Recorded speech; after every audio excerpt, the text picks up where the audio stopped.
Metro's mission is to advance the growth of young professionals through education, relationships, and fun experiences, hence why we're at the winery right now, as well as to be a South Metro community platform offering opportunities and resources for young professionals. So the foundation for this group really was to create an organization that brought in and collaborated with multiple different communities. So you'll see that the Tiger Chamber, Tualatin Chamber, Wilsonville Chamber are all heavy influencers and work together to help make these events successful, as well as support us as we work towards growing. So we want to always make sure we say a huge thanks to all three of those chambers for their support. Also, a huge shout out to Beltran Properties, who is our event sponsor, and under normal circumstances provides us with all of our goodies to keep us well nourished. And special thank you this month to Lachini for hosting us, especially because I know you guys have different hours. So it's very special that you actually let us come in and are giving us this tour and time out of your busy day to host and kind of share your knowledge and experience and share all about your wine with us. And I know I am extremely excited to hear and learn a little bit more. So I'm actually going to pass it off to Caitlin and Jessica to do a little bit of another overview from here. Okay, hi everybody. Thanks so much for joining us here today. This is the first time that we've hosted a young professionals meeting down here in Oregon, but hopefully it won't be the last. We would love to have you all back once things are a little bit more normal. So I am going to tell you a little bit about myself, a little bit about Lachini, and then we'll do a little tour and then do a Q&A and hopefully answer anything you ever wanted to know about wine, but we're afraid to ask. My name is Liz Kelly Campanelli. I am the winemaker for Lachini Vineyards. I have been making wine for a little under 10 years, primarily here in the Willamette Valley. I did a vintage down in New Zealand as well.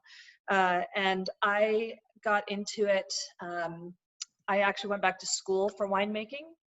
When I was in my mid-20s, I was kind of trying to figure out what I wanted to be when I grew up, and decided that I was really interested in wine and really wanted to explore that. So I went back to school for winemaking, got a degree in winemaking and enology, and then started working in the industry. What does our business do? What problem do we solve? All right, so we make wine. It solves a lot of problems, right? We have been, Lachini as a company has been making wine since 2001.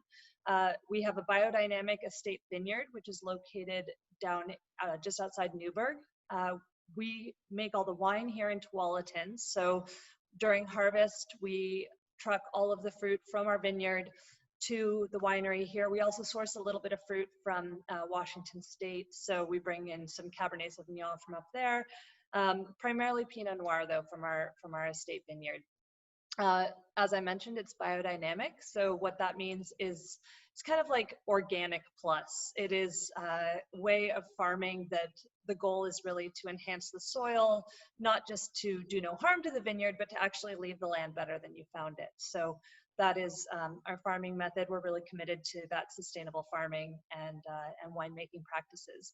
Most of our wines are made with no inoculation. So we use the native yeast that comes in from the vineyard and is here in the winery. We do long ferments, and we make a really premium Pinot Noir. We also make, as I mentioned, Cabernet Sauvignon from the Red Mountain area of Washington State. We make Chardonnay from our estate vineyard, Rosé. We do some sparkling wine. Actually, tomorrow we're going to be tiraging, which means we're going to be bottling basically our Method Champenois sparkling wine. We make Cabernet Merlot blend. We make Pinot Gris from the Columbia Gorge. We make some dessert wines. So we do a port style dessert wine, and then we also do a Muscat ice wine, also from our vineyard. So a lot of different styles, a lot of different types of wine. It means it's a really fun place to visit because it's not just one type of wine. A lot of places you go in the Willamette Valley, it's primarily Pinot Noir. So it's really fun to come and try some Cab and some Rosé and some Pinot Gris and a couple of dessert wines and be able to branch out a little bit. The vineyard was planted in 1998 by Ron and Marianne Lachini. They are the owners. They live up in the Seattle area and come down pretty often, so they're very much involved in the business. Ron is the guy. So it's his vineyard. It's about 35 acres planted, 36 acres planted. Mostly Pinot Noir, a couple acres of Chardonnay, and then just a few rows of Muscat grapes out there. They really had this idea that they wanted to grow premium Pinot Noir. Initially, they were thinking that they would be selling more of their fruit, and then instead they decided to start making wine, and so they made their first Pinot in 2001 and have been making wine since then. So where we're standing here, this is actually our tasting room. This just opened back in September, so this has been the winery facility since 2016, but the tasting room wasn't here until just last year. And the idea was to really bring in a little bit more of an urban space. We do have a barn down at the vineyard where we do tastings down there, but we wanted to have a little bit more of a spot where people could come a little closer into town. People can come get a drink after work. We could host business meetings. We can have events. Really have a place where it was a little bit more of a hangout urban environment as opposed to being farther out in Newburgh where it's more of a destination. We had our grand opening here last September, and then we were open through the winter, and then coronavirus happened. So we've been closed the last couple of months, but we're hoping that as things start to reopen, we'll be able to really put a focus on bringing more people in and also on hosting some more events. I think it's a really good place. It's pretty centrally located. So if anybody's looking for a place to host like a holiday party or business meeting or anything like that, this is a really good spot to do that.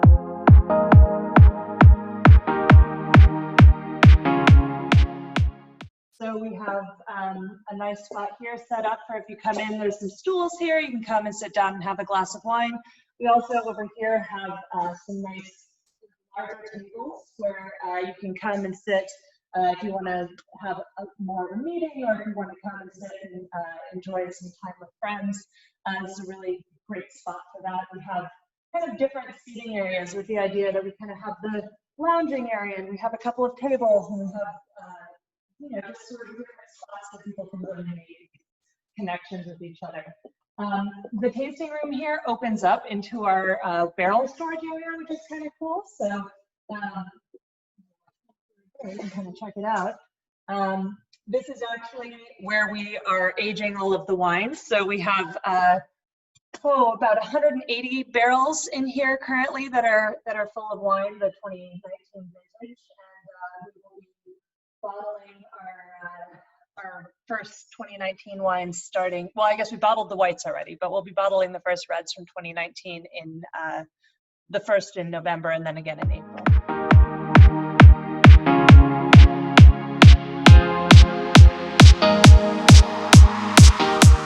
Curious how much you age the different kinds of wine, if it matters how much you age each kind, and how long it typically is for each one. Yeah, so generally red wines are going to age longer than whites.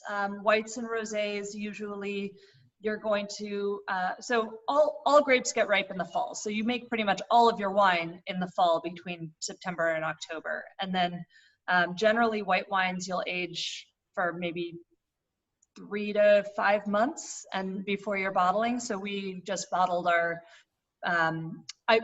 not all white wine, actually Chardonnay ages a little longer, but like our fresher white wines, like our Pinot Gris and our Rosé, those we bottled in February. And then we age our Cab for 2 years. We age our Pinot for 12 to 18 months, depending on the vintage or on the release. The ports age quite a bit longer. Ports are, I mean, we just released a port that was a blend of 10, 11, and 12. So it's a 7-year non-vintage tawny port. So that was, 7, 8, 9 years. Wow. Just stylistically, that's kind of a different style. Does the aging make it more dense? Like, what's the purpose of some being longer and Yeah, so some of it has to do with the chemical composition of the different types of wines. So wine has a compound in it called tannin. It's also found in coffee and tea. It's the compound that when you taste it, it kind of dries your mouth out a little bit. And so you find it much more in red wine than in white wine, and that's because it is present in the skins and the seeds and the stems of the grapes. It's not present in the pulp, in the juice. And so when you make white wine, the way that you make it is you actually press all the juice off and you ferment the juice by itself. That's why it doesn't have any color. If you're making a red wine, you are fermenting the skins and the seeds all together. So rosé is actually kind of like making white wine from red grapes. So that's why you have just the pink tinge to it, is because you pressed all the juice off and you got a little bit of the color from the skins, but most of it you just were taking the juice. So you can see like our 2019 rosé is this really pretty kind of pale pink, because we didn't put it didn't have a lot of time on the skins before we pressed it. It's also delicious. So I would just like to throw that out there. That was actually my first release. I've been with Lachini for almost a year. And this was my first release where I did all of the work on it, from bringing in the grapes to bottling it. So I was really excited to release it. We have another question. Is that your personal favorite? Melissa's asking if that's your favorite. I do like rosé a lot. I mean, I like a lot of different types of wine. A lot of it depends on what I'm eating. So I love rosé in the summer. I drink a lot of rosé in the summer, but I also, I mean, in the summer I drink more white wine generally. So on Tuesday I made crab cakes and I cracked open our Pinot Gris, because our Pinot Gris goes super great with seafood and crab. And so it was just like, okay, well, we're having crab cakes, we should crack open some Pinot Gris. But if we're going to be having a heartier meal, we're going to maybe, I mean, if we're having steak, we're probably opening something more like the cab, you know. If we're having like a roast chicken or something, we might have Pinot Noir. When I write my tasting notes, I will put in my tasting notes the notes that are in the wine. I mean, just sort of what we're picking up on when I'm tasting it, or what I'm picking up on when I'm tasting it. But I also usually put in food suggestions, and I also usually put in ageability suggestions. Once wine is bottled, a lot of times it's aged longer. So generally fresh white wines like Pinot Gris, like rosé, are meant to be drunk in the first maybe 2 years after, 2 to 3 years after release. They really have that freshness. And so that's kind of what you're capitalizing on, and you're going to lose some of that over time. Red wines, because they have those tannin molecules in there, those are going to continue to develop. And that's actually, going back to that question, that's actually why you continue to, or why you age them in barrel as well as continue to age them in bottle, is that you actually get polymerization, or the molecules combining with each other in the liquid. And so it's reacting, while it's in barrel, it's reacting with small amounts of oxygen that are permeating the wood and forming these bonds. And actually with tannin, what it does is, as the tannin molecules get bigger, they become softer, and they taste less harsh. Smaller tannin molecules are a lot more astringent than larger tannin molecules. Wow. Yeah, it gets really nerdy really fast. But what I was going back to is, when I write my tasting notes, I usually like to put in about how long we recommend aging it for, because generally people, if they aren't huge wine geeks, don't necessarily know how long to age a wine. And so it's really helpful to have that information when you're buying. Like I was saying, I've been in the industry for almost 10 years, so I've drunk a lot of wine with a lot of different types of food. But also, I mean, if you think about the notes that are in a wine, a lot of times you want to kind of pair similar notes with each other. So not always. Sometimes white wines, for example, tend to have a little bit more acidity. They tend to be higher in acid, which can cut through like a creamier dish and kind of balance that. So generally, either you want to kind of balance so that you are pairing something that is really like kind of rich with something that is really bright, or you want to kind of match, where you're pairing something that has kind of similar notes. So if you have like a red wine that has a little bit more of like kind of a hearty, sauvage, smoky character, you might want to pair that with like a roast meat or something. I will say champagne goes with everything. That is, I mean, honest to God, like champagne is the easiest wine to pair. It's a really neutral wine in terms of the flavor profile. Most of the flavor you get in it comes from the yeast aging. And so it goes with everything. One of my very favorite champagne pairings is truffle popcorn. I forgot the term you used for it. Was a bio farm. Oh, biodynamic. In Biodynamic. French, it's biodynamique. Oh, so fancy. Yes. Does that structure affect your sulfate use? Do you use more or less sulfates?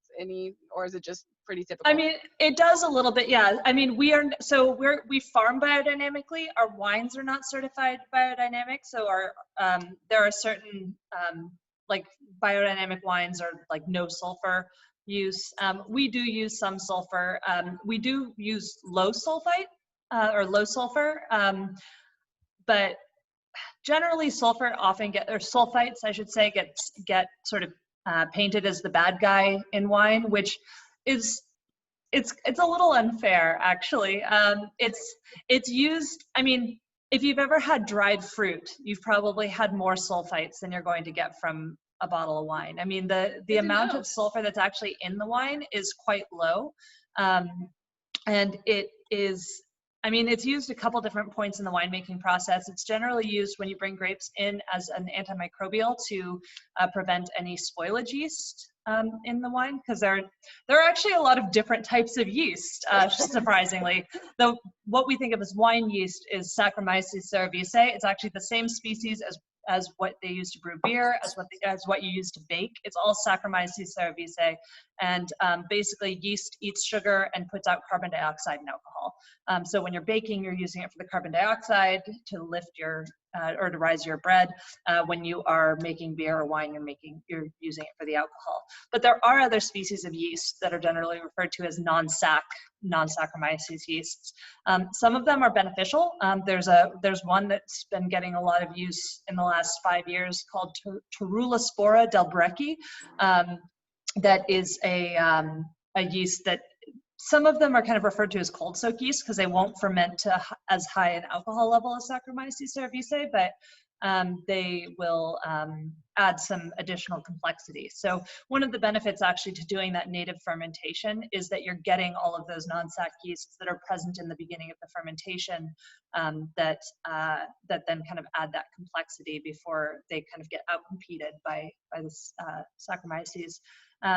But most of the yeasts that you wouldn't want in there, the big one being Cloacra apiculata, which can cause like acetone aromas, which are not pleasant in a wine, that is very sensitive to sulfur. So you can basically prevent that from growing right off the bat. So at the beginning, it's used as like an antimicrobial, and then before you bottle, while it's aging, at that point it's an antioxidant, so that you're not getting wine that's really oxidized. Is your wine available at stores, or is it? Yeah, we do. So we are at some stores. We have, I'm not sure who's carrying what right now, kind of in this environment. Normally, we are at some of the Fred Meyers in town. We're at some of the Whole Foods in town, and a lot of the smaller wine shops will carry us as well. On that same vein, are you in any restaurants? We are, yeah. Right now they're all closed. But yes, normally, I know for a while, this last fall, we had a glass pour going at Purple in downtown Portland, or not Purple, what's the name? Noble Rot in Portland. We were at Q downtown, or the Heathman. So like there's a number of restaurants that we're in as well. Tell me about your event space, Liz. Like how many people you said you could rent it out for private parties? We can do 50 people here. If you're interested in a larger event, what we've done in the past is cleared out some case goods and kind of opened up our back space here. We can also move barrels around and kind of create more of like a dining area back there, which is kind of a cool thing. But we've cleared that space out and hosted up to 200 and just brought in basically additional restrooms and things. So we did that for our grand opening last fall, and it was quite successful. Do you have a wine club? We do have a wine club, yes. Information about it is on our website, which is lachinivineyards.com. And if you ever want to come in and taste the wines, we also have information here that we're happy to go through it with you. How many wines do we make? Okay, well, let's see. So we make the Lebessi and the La Contrada. Those are the two cabs. We make the port, we make the ice wine, like looking around as I'm doing it. Yeah. We make a few different Pinot Noirs. So we make our estate Pinot Noir, we make a barrel reserve called the Cuvée Giselle, and then we make a sort of our top tier wine, which is called the Prima, which is the one here with the metal label. And then we make the Grape Republic, which is, as I was mentioning, that sort of restaurant level Pinot Noir. We make 2 different Chardonnays. We make Pinot Gris, we make Rosé, we make a Charmat method sparkling wine, and then we make a Method Champenois or Champagne method sparkling wine. Don't you have a new estate wine about to be released here? Yeah, so that would be, that's this one here. It's part of the bundle here, the 2018 estate Pinot. I just released the tasting notes for our most recent releases. So if you want to go kind of see what I'm talking about in terms of those ageability and everything and my food recommendations, you can go and check those tasting notes out, and hopefully that'll give you some ideas for when you're pairing. I'll tell you a little bit about these wines. This is going to be a pretty rich Pinot Noir. It is, I think I suggested pairing it with like lamb or game. It has a fair amount of body for a Pinot, but a really nice kind of darker Pinot Noir. The Rosé is going to be a little bit, has some floral notes, floral kind of strawberry, almost a little bit of cantaloupe, really bright and fresh, and really pretty. And then the Cabernet Sauvignon de la Bestia, that's going to be a very dark, very rich Cabernet Sauvignon. So that's going to be something you'd want to pair with like steak. So if we come in for tasting, is there, are there certain flights that you offer when we do the tasting? Do we get to try everything that you just described? Because that was yeah, generally we do a flight of 6 wines and we do sort of a selection across the board. So we'll usually do 2 whites, 2 Pinots, and 2 Cabs, or Cab and a Bordeaux blend. So it kind of gives you a nice selection of the different types of wine we make. Sometimes we'll have like a back bar wine open, so it might be like a port that we might have available, like for our wine club members, something like that. And when we do events, like when we did a meeting here, I guess in February, where we had like a sit down meet, like all day sort of corporate retreat. And they, as part of that, like selected a few wines that were going to be a part of a social hour at the end. So we did tastings of the wines that they had selected for the whole group at the end of the meeting. Any thoughts on when that reopening date is yet? I know some counties have started kind of phase 1. Yeah, so that is actually a great question. So our vineyard is located in Yamhill County, and so that is part of the phase 1 reopening. So we're actually going to be hosting a Memorial Day event there this weekend. So we will be open down there Saturday and Sunday. It's going to be a little bit of an experiment for us in terms of, you know, we have these new social distancing things in place. So we're asking people to call and let us know if they're going to come. We have different seating areas set up that are all more than 6 feet apart. We're going to be pouring flights into carafes, like, so you'll get all of your wines at once kind of given to you rather than standing there and pouring wine. Everyone's going to be wearing masks, and it's going to, so it'll be a little bit of a different experience than we have had in the past, but you know, I think it's going to be a really you know, good chance to try wines if you're interested in coming down and checking it out. Here in Tualatin, so Tualatin is not part of the phase 1. Our county is not part of phase 1 reopening, but we are hopeful that that's going to be sometime in June. So we're kind of planning to maybe open at least in some capacity in June. If you go on our website or on our Facebook page, there's some pictures of the vineyard, and it's just a really, really beautiful spot. Well, thank you all so much for letting us host you here. I'm sorry that it couldn't be in person, and I look forward to remedying that once this is all behind us. Yes, we definitely will. We look forward to being here as soon as we're all able to be here safely. Yes. And thank you so much, Liz, for opening your doors to us this evening. And this is Liz, head winemaker for Lachini Vineyards, lachinivineyards.com. Check it out. You can purchase wines through their portal or call on the phone and place orders through Liz and the staff here at the Vineyard Tasting Room.